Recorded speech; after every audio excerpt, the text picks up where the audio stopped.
Shalom Bapak Ibu sekalian.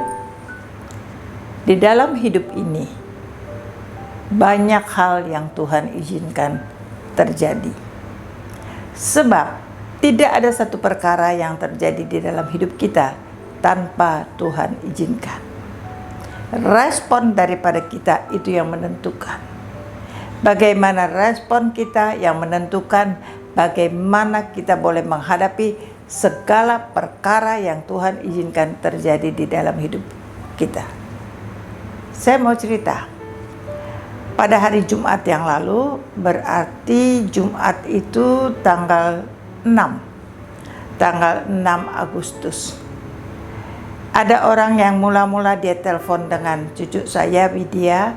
Dia menyatakan dia dari PLN, ingin ada perjalanan ke Banjarmasin dan mereka butuhkan kamar. Singkat cerita, dia berdiskusi dengan cucu saya, Widya, untuk kamar-kamar yang dia pesan dengan harga 18 juta. Lalu dia minta dengan Widya siapa pimpinannya, dia mau bicara dengan ownernya. Sama Widya dikasih nomor saya, lalu dia bicara dengan saya.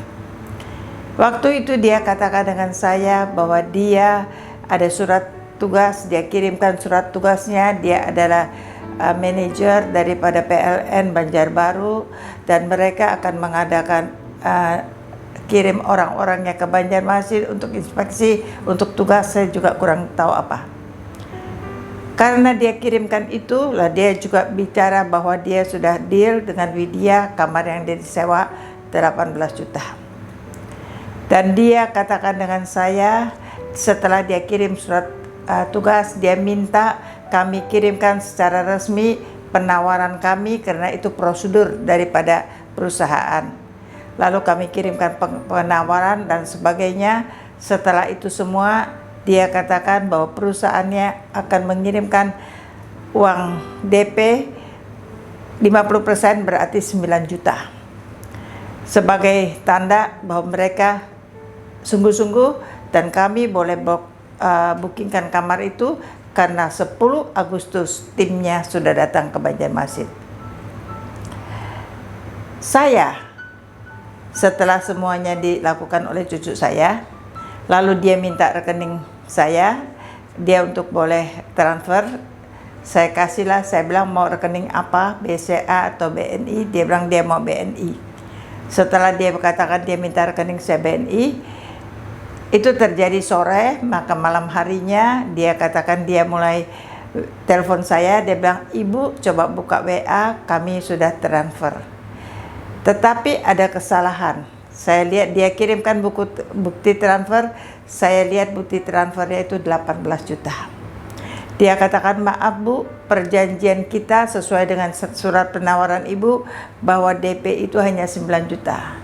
Karena kami sudah kirim 18 juta, bisa nggak tolong Ibu kembalikan dengan kami ke rekening yang kirim juga dengan Bapak ini di Bank Mandiri, kirimkan sebesar 9 juta, sehingga nanti yang 9 juta sesuai dengan perjanjian tanggal 10 anggota timnya datang dibayar tunai. Bapak Ibu Saudara-saudara, saya lihat bukti transfernya 18 juta itu ada. Karena bukti transfer itu ada, saya langsung transfer ke dia 9 juta. Setelah saya transfer 9 juta, saya baru lihat hati saya nggak nyaman. Begitu hati saya nggak nyaman, saya lihat mutasi saya. Ternyata mutasi yang masuk 18 juta itu nggak ada. Yang ada adalah mutasi uang saya yang keluar 9 juta. Setelah itu hati saya nggak nyaman, saya mulai WA dia, Pak, kenapa yang 18 juta nggak masuk, yang 9 juta yang dari saya itu keluar? Kenapa itu? Terus dia jawab saya, oh itu mungkin ada kesalahan dari bank, sebentar kami urus ke banknya, tunggu Ibu sebentar. Terus udah gitu, setelah itu saya nggak nyaman, saya bilang, maaf Pak, apakah Bapak sedang menipu saya?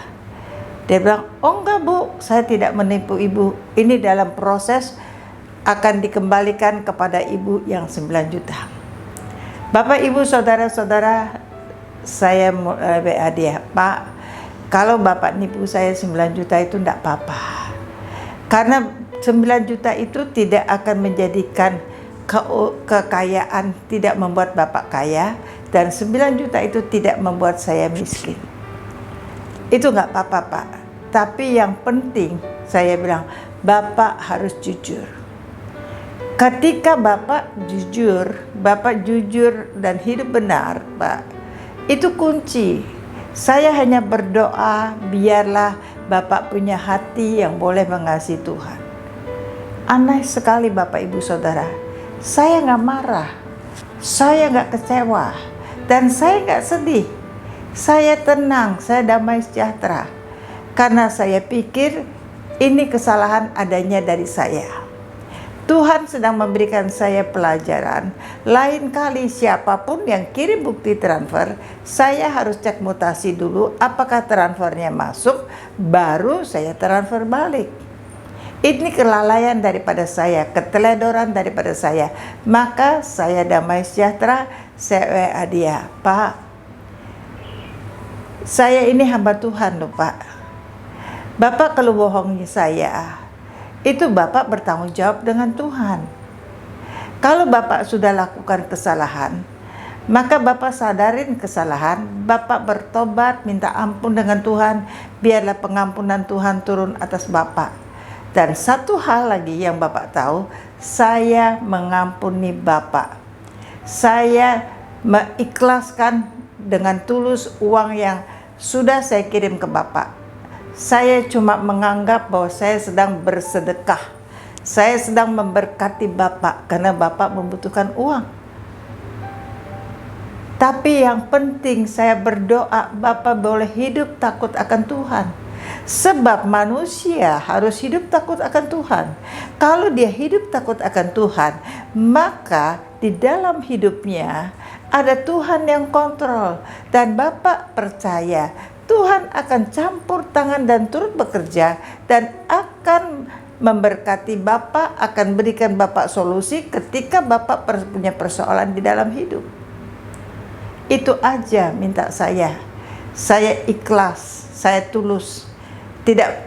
Tidak meributkan uang 9 juta karena saya tahu 9 juta itu Tuhan izinkan terjadi, biarlah itu jadi milik Bapak. Satu hal yang pasti, Bapak bertobat, Bapak minta ampun dengan Tuhan, biar Tuhan mengampuni Bapak. Saudara-saudara, saya lakukan WA itu dengan tenang, dengan damai sejahtera, dengan sukacita. Lalu dia menjawab, Ibu, saya mengaku salah. Saya minta maaf dengan Ibu, katanya. Dan saya percaya Tuhan akan memberkati Ibu. Ada berkat yang besar yang Tuhan siapkan untuk Ibu. Dan saya percaya pintu surga ada untuk Ibu. Saya mohon maaf, saya mohon ampun, bukan hanya terhadap Ibu, tapi juga terhadap Tuhan. Saya bilang, iya Pak, nggak apa-apa. Mulai hari ini Pak, biarlah Tuhan berikan ke Bapak hati yang mengasihi Tuhan dan hidup takut akan Tuhan. Supaya Bapak dan keturunan Bapak diberkati. Bapak, Ibu, Saudara-saudara, saya punya hati yang tulus, yang ikhlas. Saya tidak merasa kehilangan, tetapi saya merasa saya mendapatkan pengajaran daripada Tuhan untuk hati-hati. Saya bisa berkomunikasi dengan baik, dengan komunikasi yang baik antara orang yang menipu saya dengan saya. Itulah Bapak Ibu Saudara-saudara, perlu ada keikhlasan, ketulusan, dan komunikasi yang baik. Yang mendengarkan firman Tuhan ini, yang di dalam hidupnya mau berhati-hati, lebih-lebih tentang keuangan, maka bersama-sama dengan saya katakan amin.